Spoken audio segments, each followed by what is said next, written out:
Assalamualaikum warahmatullahi wabarakatuh. Yang terhormat dosen pengampu mata kuliah pengolahan sinyal biomedis, Bapak Muhammad Afif Hendrawan. Perkenalkan kami dari kelompok 19 dari kelas RA yang beranggotakan saya sendiri Zafar Sidik, Taufikur Rahman dan Fikri Naira Warizon. Next.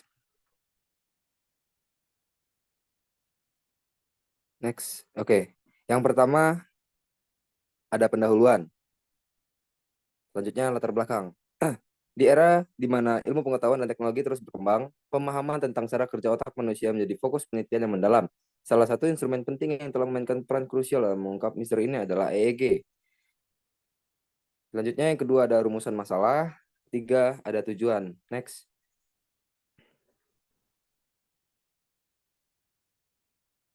Oke, bab 2 dasar teori. Di sini kita memakai elektrosefalogram atau EEG, disebut sebagai EEG. EEG merupakan metode tak invasif untuk merekam aktivitas listrik otak manusia. Prinsip intinya adalah merekam potensial listrik yang dihasilkan oleh neuron dalam otak. Yang kedua ada window Hamming. Window Hamming merupakan salah satu jenis window yang digunakan dalam analisis dan pemrosesan sinyal untuk mengurangi efek leak dan artefak spektral pada transformasi Fourier. Yang ketiga ada sinyal EEG. Instrumen EEG merupakan suatu instrumen yang digunakan sebagai perekam aktivitas otak dengan memperlihatkan gelombang otak. Next. Oke, selanjutnya ada kelebihan dan kekurangan EEG. EEG adalah teknik tanpa invasif yang tak membutuhkan operasi atau prosedur yang merusak. Dengan menetapkan elektroda di kulit kepala, rekaman aktivitas otak dapat direkam. Keunggulan resolusi waktunya memungkinkan pendeteksian perubahan aktivitas otak secara real time. Biaya yang relatif terjangkau dibandingkan metode pencitraan otak lainnya menjadikannya lebih dapat diakses oleh berbagai institusi dan peneliti.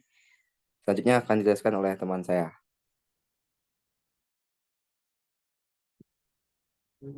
Baik, di sini saya akan menjelaskan hasil dan pembahasan dari percobaan yang telah kita lakukan. Yang pertama yaitu kita diinstruksikan untuk memotong dataset yang digunakan sinyal yang hanya menggunakan kanal AF3, AF4, O1, dan O2. Berikut ditampilkan sintaks dari pemotongan data.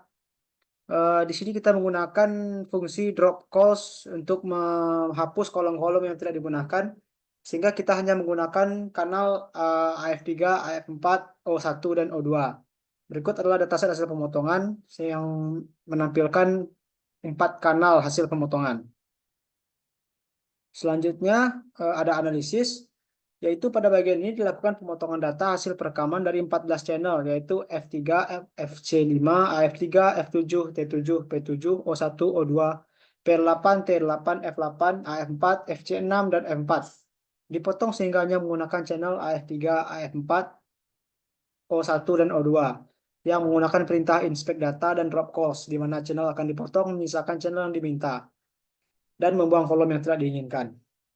Selanjutnya itu kita disuruh menggunakan analisis spektrogram atau domain frekuensi untuk memastikan keberadaan noise yang ditunjukkan dengan hasil analisa dan frekuensi line noise yang terdapat pada data. Berikut ada sintaks dari domain frekuensi yang digunakan.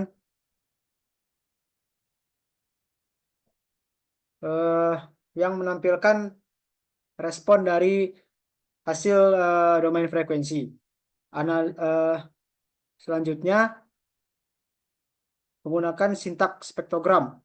Di sini fungsi dari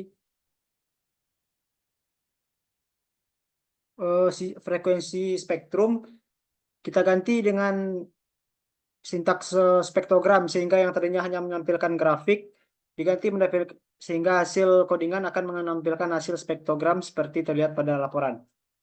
Untuk analisisnya yaitu bagian kedua adalah memastikan keberadaan noise dengan menganalisis spektrogram dan domain frekuensi yang telah ditetapkan filter.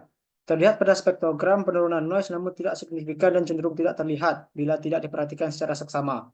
Begitu pula dengan penggunaan domain frekuensi, tidak terlihat noise yang signifikan, namun secara keseluruhan penerapan filter yang dilakukan dapat dikatakan berhasil. Selanjutnya yaitu ada mendesain sebuah filter finite impulse response dengan metode window yang menggunakan window Hamming untuk memfilter noise.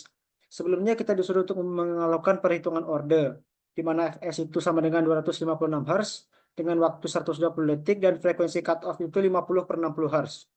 Menentukan order dilakukan dengan cara delta F itu adalah transition band dibagi dengan Fs, di mana kita menggunakan transition band yaitu 55 Hz dibagi dengan 256 Hz ya, sehingga dapat 0,2148. Selanjutnya 0,2148 itu kita lakukan operasi di mana 3,3 dibagi dengan N+1. N+1-nya pindah ruas, kita bagi 3,3 dengan 0,2148 sehingga kita dapat hasil akhir itu 14. Sehingga nilai order yang kita gunakan adalah 14. Dengan nilai acuan awalnya itu 15 dan rentang frekuensi noise adalah 0. Selanjutnya kita desain sintaks filter low pass dengan metode window hemming. Di sini kita menggunakan low pass filter dengan window hemming. Berikut adalah hasil respon impuls dan respon frekuensi yang dihasilkan. Analisisnya yaitu setelah noise dihilangkan, kita desain filter finite impulse respon dengan tipe low pass filter. Penggunaan LPF dipilih karena filter tersebut adalah yang paling efektif dalam pendiagnosisan pada sinyal EEG. Pada desain ini juga menggunakan metode window hemming sebagai filter line noise. Didapatlah hasil respon impuls dan respon frekuensi sebagaimana grafik di atas.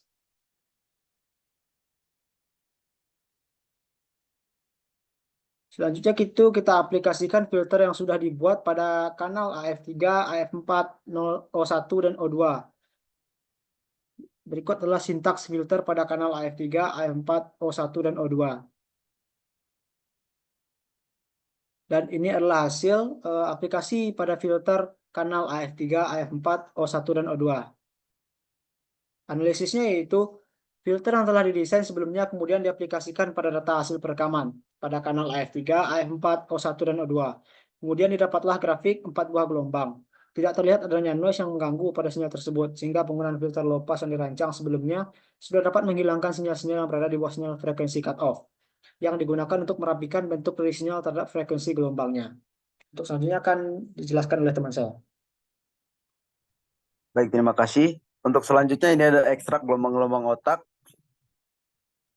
Pada otak delta 0,5 sampai 4 Hz, theta 4,4 sampai 8 Hz, alpha 8 sampai 13 Hz dengan menggunakan filter IIR metode transformasi bilinear. Nah, berikut merupakan sintak ekstrak gelombangnya. Next.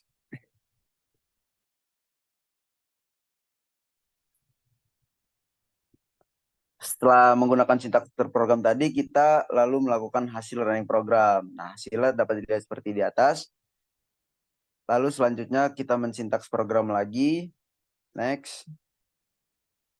Terdapat hasil running program yang seperti di atas. Lalu sintaks program. Lalu untuk sintaks program tadi bisa kita lihat hasilnya seperti ini setelah di running. Next. Untuk analisisnya, model filter yang digunakan untuk program ini adalah bandpass Butterworth filter dengan order adalah 3 karena sesuai dengan banyaknya gelombang yaitu delta, theta, alpha. Filter ini memungkinkan penyesuaian bandwidth dengan sederhana yaitu dengan menentukan frekuensi cutoff bawah atau VCL dan frekuensi cutoff atas atau VCH. Filter ini dirancang dengan cara menggabungkan high pass filter dan low pass filter. Bandpass filter Butterworth memiliki stop band dan pass band yang menghasilkan respon frekuensi yang datar. Tipe filter ini digunakan karena memungkinkan sinyal melewati dalam rentang frekuensi tertentu. Next. Jadi untuk kesimpulan pada laporan ini, yaitu adalah dalam eksplorasi aktivisasi potensial sel neuron oleh otak, sinyal bioelektrik yang timbul menunjukkan variasi yang fluktuatif. Nah, pengaruh perlakuan pada tingkat kesadaran dan pergerakan anatomis pada wilayah referensi tertentu dapat mengubah sinyal luaran dengan variasi tipe dan rentang nilai yang berbeda, termasuk dalam fase resting eye close. Meskipun aktivitas otak tetap berlangsung seperti seharusnya, penggunaan prosedur yang berbeda memberikan hasil yang berbeda. Lalu pemasangan elektroda pada titik tertentu menghasilkan ribuan data dengan pengambilan waktu yang meningkatkan persatuan per menit. Dari hasil uji coba, kesimpulan dapat diambil yaitu tahap pertama melibatkan penggunaan fungsi drop calls untuk memotong dataset dengan membuang kolom yang tidak digunakan.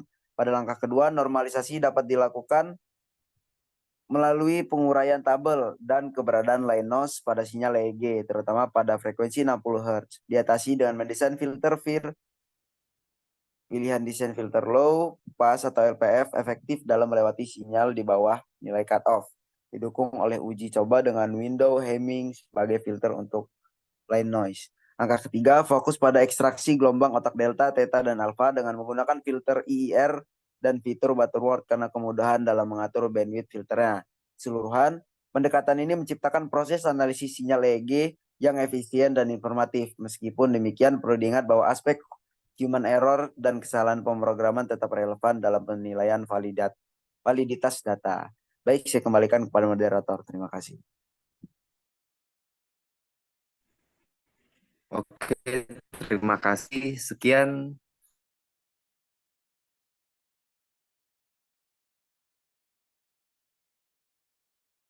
Warahmatullahi wabarakatuh.